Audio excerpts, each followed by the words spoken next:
có lo chết chia lo phụ đại nhân chăm lo rồi ta để nó sống con nó cũng chỉ tao cha cho nó tao chơi sẽ làm lúc tao sẽ nữa hai linh chào ở trong đó tao nào đâu cái kia là thế nào này nhớ rồi nhở nhớ rồi xuống chia và thế chia chia thì bé trồng thì trồng gì thế trồng phong như trồng tốn thành lúa cho nên sự tụi nhân chỉ đầu cho cái nó phải trồng thế một lần gì đó là trồng chia trồng nào giờ nên tại cú lọ đấy cần gọi lọ thế ta mà cú giờ từ tôi rồi nhớ tao hồi lúa rò hạt của nó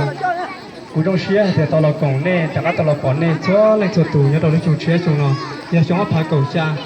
và thế chia xía hạt tiền nè cú giờ là rèn thôi cú dạng cái tụi thằng bán thì tụi non nên là chúng nó chuyên tao lọ nó là cú giờ thì là còn nè sẽ đời thế là mỗi lúc xuống cầu bỏ chỗ nè sẽ đời tao nó sẽ tại thế chỉ trong là thay ra lúc gì thế vậy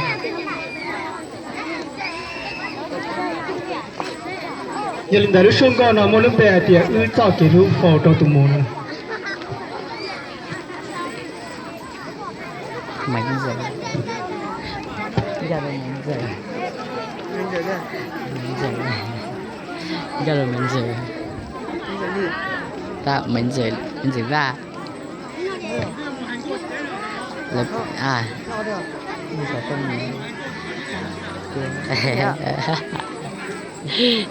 ở đó đừng có đi là đi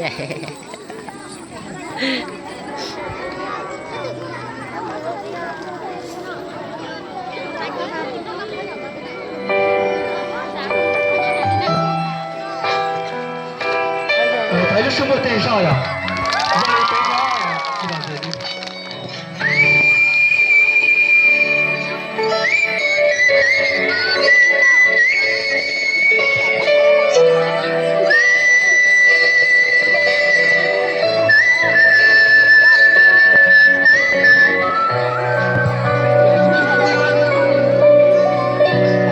Cho cái lũ cầu chỉ sông thâu tao mua phong tua con trâu hậu tu thôn đời tin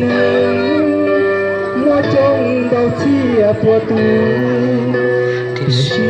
tu linh cu lu do con nhỏ trâu tu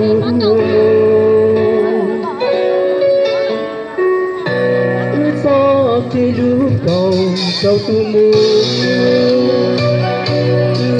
thơ lung thu bỏ đi cho phê có gió cây hương có mưa trâu tu sương có khi trâu còn ba nuôi đau chung đầy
lo chuyện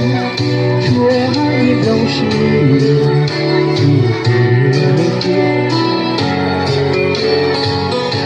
do mùa hãy lâu lấy tư cho xia tuôn trôi để cho ta mù nhau chỉ có đầu tu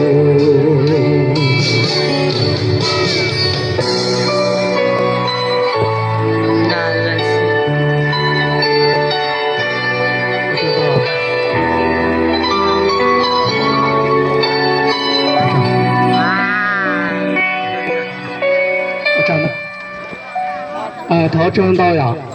trông đau đối trông là trông gì thế trông không gì vấn đề, tao muốn để chế định chữ bắt sang cả được của thiên,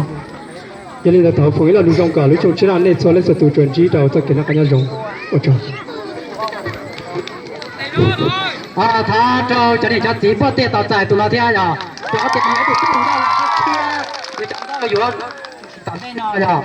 Thế nên là sao giờ ba xía sai tàu thì mù giờ rồi, thế ta đều lười chỉ tàu đây nào thì thì cứ là mong tàu chỉ thế nào là số này đi nào. Alo.